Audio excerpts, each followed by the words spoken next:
The massive chamber stretched beyond what any human eye could imagine, its crystalline walls pulsing with soft blue light that seemed to breathe with ancient wisdom. 12 beings sat in a perfect circle, their forms so alien that no earth creature could have conceived them in nightmares or dreams. Some floated in shimmering energy fields, others stood on legs that bent in impossible directions, and a few existed as pure thought given temporary shape. They were the Galactic Council, rulers of 1,000 worlds, shepherds of countless species across the star-filled void. For millions of years, they had maintained order in the galaxy, deciding which young civilizations would be allowed to grow and which would be quietly eliminated before they could spread their chaos to the stars. Today, discussed Earth. Archon. Veltar of the Crystal Empire raised what might have been called a hand, though it resembled more a cluster of living diamonds that caught and reflected the chamber's light. The being's voice resonated not through sound, but directly into the minds of the other council members, carrying with it the weight of absolute authority. "The assessment of Sol 3 is complete," Veltar announced, and the temperature in the chamber seemed to drop several degrees. "The species calling itself human has reached the threshold of concern." A holographic display materialized in the center of the circle, showing a blue-green world spinning slowly in the darkness. Earth looked so small, so fragile, yet the data streaming alongside it painted a picture of a species that had already begun to worry the galaxy's oldest civilizations. "They have achieved nuclear fission," continued another council member, its form shifting like liquid metal. "Their population approaches 8 billion. Most concerning, they have begun to look beyond their own world. Primitive spacecraft have already left their atmosphere." The evidence was overwhelming. Humans were violent, constantly warring among themselves. They poisoned their own air and water without regard for consequence. Their lifespans were laughably short by galactic standards, barely lasting a century. Their bodies were soft, vulnerable to radiation, unable to survive in the vacuum of space without artificial protection. But it was not their weakness that had brought them to the Council's attention. It was their potential. "They adapt," Veltar observed, and there was something like respect in the being's mental voice. "Their rate of technological advancement has increased exponentially in the past 2 centuries. They have gone from primitive agriculture to spaceflight in less than 10,000 rotations of their world, which is exactly why they must be eliminated," responded a third council member, its form resembling a massive tree made of flowing energy. "The patterns are clear. Within 500 of their years, they will develop interstellar travel. Within 1,000, they will begin expanding beyond their system. We have seen this before." The council had indeed seen it before. Young species that grew too quickly, spread too far, caused too much disruption. The galaxy was a delicate balance of established powers and ancient agreements. There was no room for another aggressive species to upset that balance. "The Zephyrians expanded too quickly," one member recalled. "They had to be contained to their home system." "The Nexari were more aggressive," added another. "Complete elimination was necessary." "The humans show signs of both patterns," Veltar concluded. "They are violent enough to threaten established order, yet adaptable enough to become a genuine threat to galactic stability. The decision is clear." The vote was called. One by one, each council member cast their judgment. The method was always the same for species like humanity: atmospheric toxins specifically designed to target their biological weaknesses. Clean, efficient, and appearing entirely natural. To any outside observer, it would seem as though the humans had simply succumbed to a planetary plague. "Deployment will begin immediately," Veltar announced, as the final vote was recorded. Estimated time to complete extinction, 72 standard cycles. The council members began to disperse, their attention already turning to other matters. To them, humanity was now just another file to be closed, another potential threat neutralized before it could grow dangerous. But 8,000 light-years away, in a small research facility hidden in the mountains of South Korea, Dr. Kim Minho sat hunched over his equipment, his eyes red from exhaustion. For 3 days, he had been tracking an unusual signal from deep space, a pattern of mathematical sequences that was too complex to be natural, was too structured to be random. As dawn broke over the mountains, Kim finally cracked the code. The signal was a transmission, clearly artificial, clearly intelligent. His hands trembled as he realized what he was looking at. Proof that humanity was not alone in the universe. He had no way of knowing that he had just intercepted fragments of his own species' death sentence. The signal was a routine status update from the Galactic Council's monitoring station, confirming that the elimination protocol for Cell 3 had been approved and would commence within days. Kim stared at the decoded message, his mind racing with possibilities. This was the greatest discovery in human history. First contact with an alien civilization, he reached for his phone to call his colleagues, unaware that he was about to become one of the first humans to learn that the universe was not only full of life, but that most of it wanted humanity dead. The execution order had been signed. The countdown had begun. The first signs appeared on a Tuesday morning in Seoul. Park Ji-won was drinking her coffee and watching the morning news when the weatherman began stuttering about unusual cloud formations appearing worldwide. Clouds were silver, almost metallic, and they seemed to be forming in perfect geometric patterns across the sky. Within hours, the clouds had spread across every continent. They moved against the wind, defying all known laws of meteorology. Scientists on television tried to explain them as a natural phenomenon, but their voices carried doubt. Even the most experienced meteorologists had never seen anything like it. By evening, people began to fall sick. The symptoms started small: a slight cough, burning eyes, difficulty breathing, overwhelmed. The silver clouds were releasing something into the air, something that attacked human lungs with ruthless efficiency. Dr. Kim Min-ho, still working frantically to decode more alien transmissions, felt the first burning sensation in his chest as he hunched over his equipment. The mountain air that had always been clean and fresh now carried a metallic taste that made his throat feel raw. He looked up through his laboratory window and saw the silver clouds gathering above the peaks, like predators circling their prey. The realization hit him like a physical blow. The alien transmission he had decoded, the proof of intelligent life. Beyond Earth, it had not been a greeting. It had been a warning, or perhaps a death sentence. In the city below, Park Ji-won had abandoned her apartment and was helping to evacuate her elderly neighbors to the subway tunnels. The underground stations had become impromptu shelters as people instinctively fled the poisoned air above. The subway cars were packed with families clutching wet cloths over their faces, parents holding crying children, elderly people coughing into blood-stained handkerchiefs. The government had issued emergency broadcasts telling people to stay indoors, seal their windows, and avoid going outside. But staying indoors only delayed the inevitable. The poison was seeping through every crack, every ventilation system, every opening to the outside world. Lee Heen-woo, an engineer who had spent his career designing air filtration systems for factories, found himself in the subway tunnels with hundreds of other refugees. As he watched children struggling to breathe, something clicked in his mind.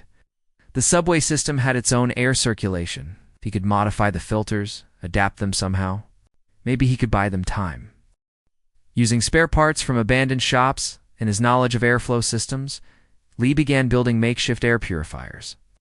Other engineers and mechanics joined him, working by flashlight in the dim tunnels. They had no proper tools, no clean workspace, but they had something the aliens had not counted on: the desperate ingenuity of people who refused to die quietly. Meanwhile, in a military bunker beneath the mountains, Dr. Choi Yuna was making a discovery that would change everything. As a marine biologist, she had been studying water samples from the nearby lake when she noticed something extraordinary. The same toxins that were killing humans were having an unexpected effect on certain deep-sea bacteria she had been cultivating. Instead of dying, the bacteria were evolving. They were breaking down the alien compounds and using them as food. In less than 24 hours, they had developed entirely new metabolic pathways that could neutralize the poison. The discovery spread through the scientific community like wildfire, shared through encrypted channels and emergency broadcasts. If these simple organisms could adapt to the alien toxins, Perhaps humans could find a way to do the same. In cities around the world, people were refusing to give up. In Tokyo, subway workers were sealing entire underground districts. In London, engineers were converting the old war tunnels into livable spaces. In New York, scientists were working around the clock to synthesize treatments. Based on Dr. Choi's bacterial research, the aliens had calculated that humans would die within 72 hours. They had based their projections on humanity's apparent weakness, soft skin, fragile lungs, short lifespans. But they had failed to account for something that did not show up in their biological assessments. Humans were stubborn, President Han Soyang, speaking from a bunker beneath the presidential palace, addressed the world with a voice that carried no defeat. "We are under attack," she announced simply. "We do not know who our enemies are, but we know what they want. They want us to die. We will not cooperate." The words became a rallying cry. Across the globe, survivors began organizing. Information flowed freely between nations that had been enemies just days before. Technical specifications for air purifiers were shared instantly. Medical discoveries were broadcast openly. The species that had been deemed too violent to live was suddenly working together with unprecedented cooperation. Park Ji-won, now leading a group of survivors through the sealed subway tunnels, looked at her improvised air quality monitor and smiled grimly. The toxin levels were dropping. It's not quickly, but measurably. The alien weapon was losing its effectiveness. High above, in the monitoring stations placed throughout the solar system, automated systems began registering readings that did not match the projected models. Sol-3 life signs were not declining at the expected rate. Instead, they were stabilizing. The impossible was happening. The humans were adapting faster than the toxins could kill them. The aliens had wanted a quick, clean extinction. Instead, they had given humanity its first glimpse of what it could accomplish when every person on Earth was fighting for the same goal: survival. 2 years had passed since the silver clouds first appeared in Earth's sky. The world that emerged from the underground shelters was nothing like the one that had been forced into hiding. Where once there had been sprawling cities under open sky, now there were vast networks of tunnels and dome structures that stretched for miles beneath. The surface, Dr. Kim Min-ho, stood in what had once been the Seoul subway system, now transformed into a thriving underground city. The tunnels had been expanded and connected, creating a maze of laboratories, living quarters, and workshops that hummed with constant activity. Artificial lights mimicked the sun's cycle, and carefully controlled air systems kept the environment breathable. But it was not just the physical world that had changed. Humanity itself had evolved in ways that would have been impossible to imagine before the attack. Kim walked through the research district. Passing laboratories where scientists from every nation worked side by side. The old barriers of language and nationality had crumbled in the face of extinction. A Korean physicist worked alongside a Brazilian chemist, sharing data with a Nigerian engineer. Oh. All of them focused on the same goal: understanding their attackers. And preparing for the next assault, "We intercepted another transmission last night," Dr. Choi Yuna reported as she joined Kim in the Central Command Center. The marine biologist had become one of Earth's leading experts on alien technology. Her discovery of the toxinating bacteria having sparked a revolution in human biotechnology, the transmission played on the main screen. A stream of mathematical symbols that would have been meaningless to any human 3 years ago. But now, teams of cryptographers and linguists had learned to read these alien languages like children's books. "It's from the Galactic Council," Choi continued. "They're confused about why we're still alive. They're planning to send scouts to investigate." Kim nodded grimly. The humans had learned much about their would-be executioners through the intercepted communications. The Galactic Council ruled over hundreds of worlds, maintaining order through fear and swift elimination of any species that showed signs of becoming a threat. They destroyed entire civilizations with the same casual efficiency they had tried to use on Earth, but humanity had survived, and in surviving had done something unprecedented. They had learned in the engineering section, Lee Hein-woo was putting the finishing touches on humanity's first spacecraft designed with alien technology. It looked nothing like the rockets that had carried humans to the moon decades earlier. This ship was sleek and silent, powered by principles that human scientists had painstakingly decoded from alien transmissions. The propulsion system is based on their gravity manipulation technology, Lee explained to a group of engineers from around the world. We don't fully understand how it works, but we've learned to copy it. This ship can reach the outer planets in weeks instead of years. The ship was just one example of humanity's rapid advancement. In 2 short years, they had made technological leaps that should have taken decades. Desperation had driven innovation at a pace that amazed even the scientists themselves. But the most important change was not in technology. It was in humanity itself. Park Juan had become the coordinator for the Global Communication Network, a position that would have been impossible in the old world. She sat in a control room that connected every major human settlement on Earth, from the tunnels beneath New York to the underground cities of Tokyo, from the sealed domes of the Australian outback to the converted mine shafts of the African continent. Report from the Pacific Station, she announced to the assembled leaders. Dr. Choi's bacteria have completely neutralized the toxins in a 50-mile radius around the facility. The ocean surface is safe for the first time in 2 years. News brought smiles to faces that had grown accustomed to grim reports. The bacteria that had saved humanity in the early days of the attack had continued to evolve, spreading through the oceans and slowly cleaning the poisoned atmosphere. What had started as a desperate experiment had become Earth's salvation, but humanity was not content to simply survive. They had learned that the universe was full of life, and most of it wanted them dead.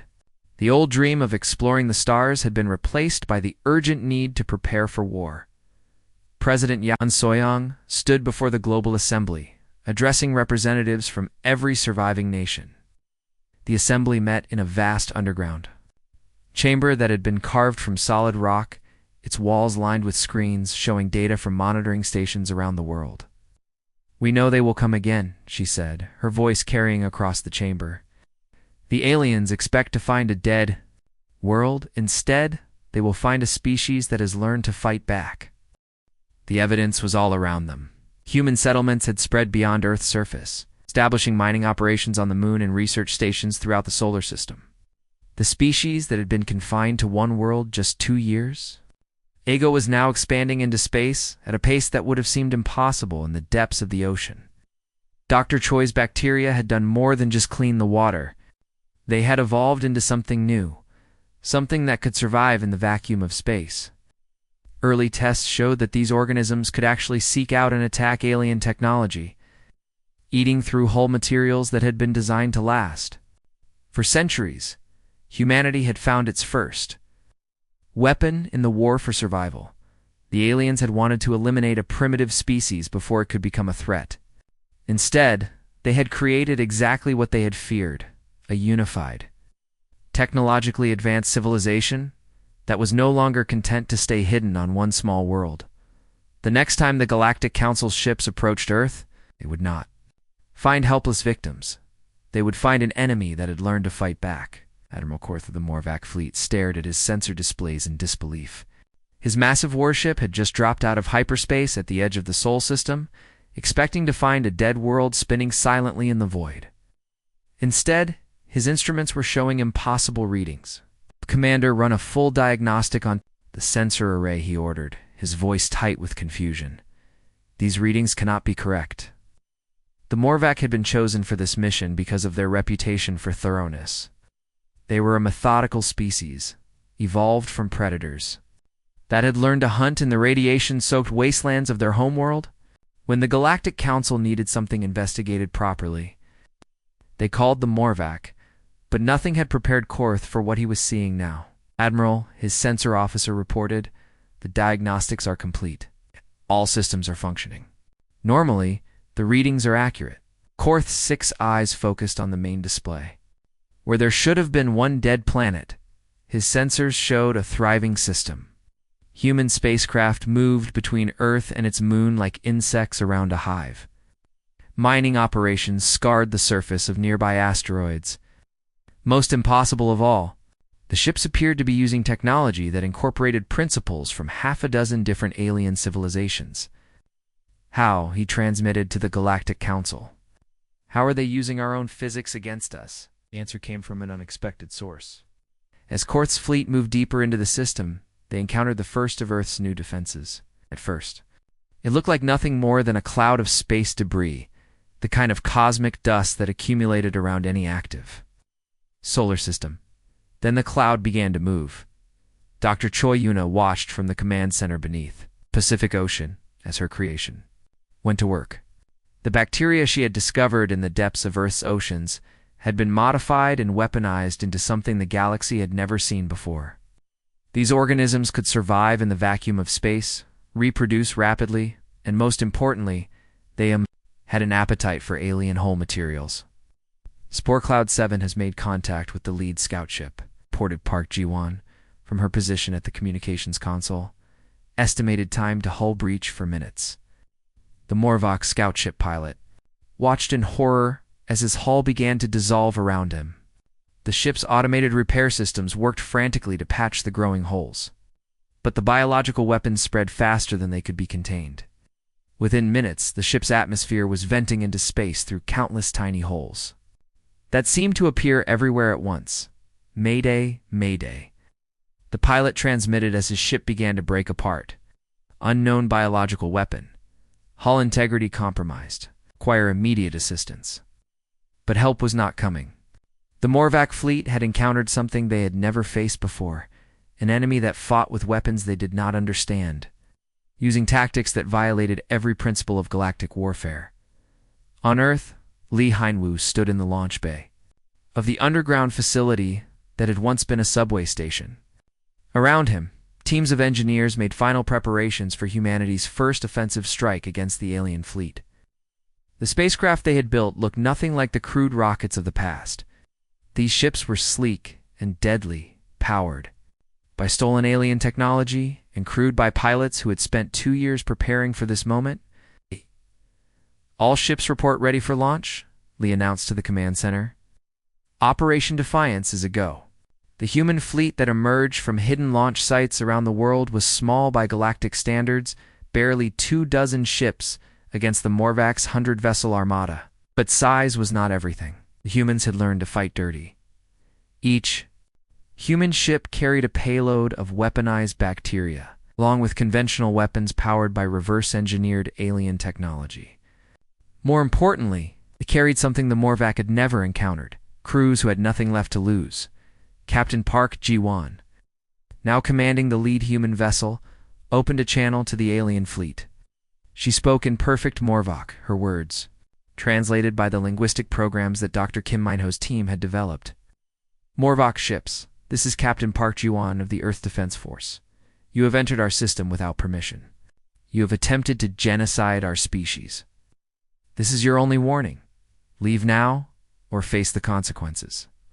Admiral Korth's response was immediate and predictable. Primitive species, you will surrender immediately. Your world has been marked. For elimination, resistance is futile. We tried surrender once, Park replied calmly. It didn't work out well for us. The battle that followed was unlike anything in recorded galactic history. The Morvac had superior numbers and more advanced technology, but they were fighting an enemy that had learned to turn their own weapons against them. Human ships released clouds of bacteria that ate through alien hulls, while human pilots, trained in the underground tunnels of Earth, flew with the desperation of a species that had already faced extinction once. Within hours, half the Morvoc fleet was drifting helplessly in space. Their ships consumed by biological weapons that spread through their ranks like a plague. The surviving vessels retreated to a safe distance, broadcasting emergency signals to the Galactic Council in the command center beneath Seoul. President Han Soyang watched the battle reports with grim satisfaction. The aliens had expected to find a dead world. Instead, they had found a species that had learned to fight back. Send a message to the Galactic Council, she ordered. We're ready to talk. But this time, we're talking as equals, not as victims. The age of human helplessness was over. The war for survival had begun.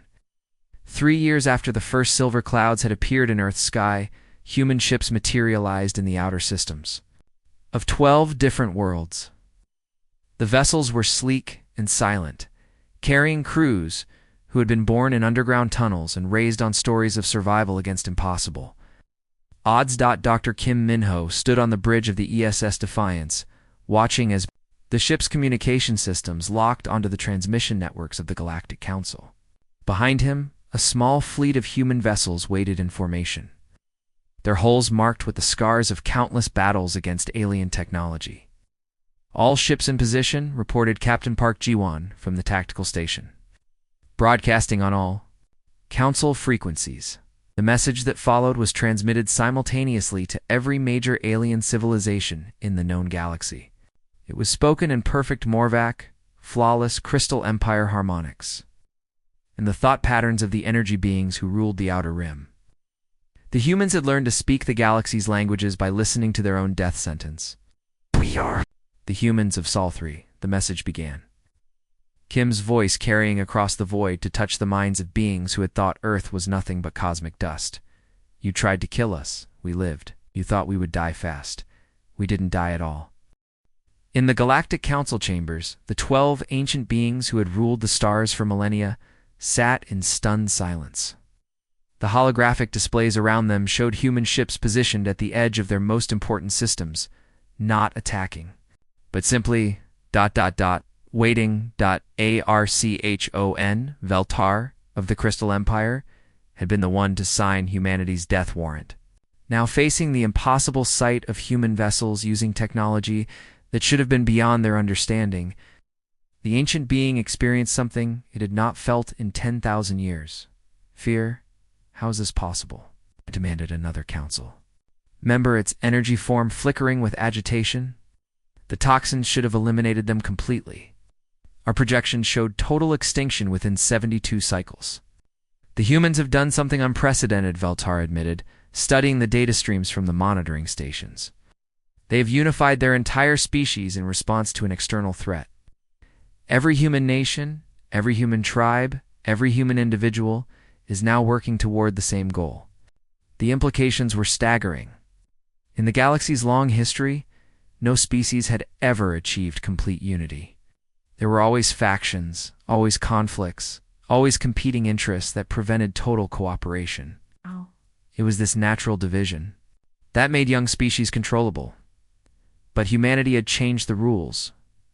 On Earth, President Han Soyoung stood before the Global Assembly in the vast underground chamber that had become the heart of human civilization. The chamber was packed with representatives from every surviving nation, their faces reflecting the determination of a species that had refused to die quietly. "The aliens are requesting a ceasefire," she announced. "They want to negotiate." The response was immediate and unanimous. After 3 years of desperate survival, humanity was ready to talk. But they would not be talking as victims begging for mercy. "We have proven that we cannot be eliminated isolated," Han continued. "We have shown that we can adapt, that we can learn, that we can fight back. Now we must decide what kind of future we want to build." The debate that followed would have been impossible in the old world. Nations that had been enemies for centuries discussed strategy as allies. Scientists shared research freely across all borders. Military leaders coordinated defenses without regard for national boundaries. Dr. Cho Yuna, now serving as Earth's chief xenobiologist, presented the weapon that had changed everything. The bacteria she had discovered in the ocean depths had evolved into something the galaxy had never seen, a biological weapon that could survive in space, reproduce rapidly, and consume alien technology. "They call it the human plague," she reported to the assembly. "Our bacteria has already infected 17 different alien ship designs. It spreads through their fleet networks faster than they can contain it." The aliens had tried to eliminate humanity with poison from the sky. Instead, they had created an enemy that could turn their own technology against them. In the depths of space, Admiral Korth's remaining ships waited nervously at the edge of the Sol system. Half his fleet had been consumed by the biological weapons, their hulls eaten away by organisms that seemed to exist solely to destroy alien technology. The other half showed signs of infection, their systems slowly being consumed from within. Admiral, his communications officer, reported, "We're receiving another transmission from the human fleet." Kim's voice filled the Morvac bridge, calm and reasonable, despite the circumstances. "Admiral Korth, we know you're listening. We're not here to destroy you. We're here to deliver a message to your council." The message was simple but revolutionary. Humanity was offering the galaxy a choice: coexistence or continued warfare. But this time, the humans would not be the victims. "We have learned much about your galactic council," Kim continued. "We know about the species you have eliminated, the civilizations you have destroyed. We know that you maintain order through fear and swift elimination of any potential threats." The transmission paused, letting the weight of humanity's knowledge sink in. "We are no longer a potential threat," Kim concluded. "We are a real one. The question is, do you want us as enemies or as allies?" For the first time in galactic history, the Council faced a species that had survived their ultimate sanction and emerged stronger. The humans had not just refused to die, they had learned to thrive in the face of extinction.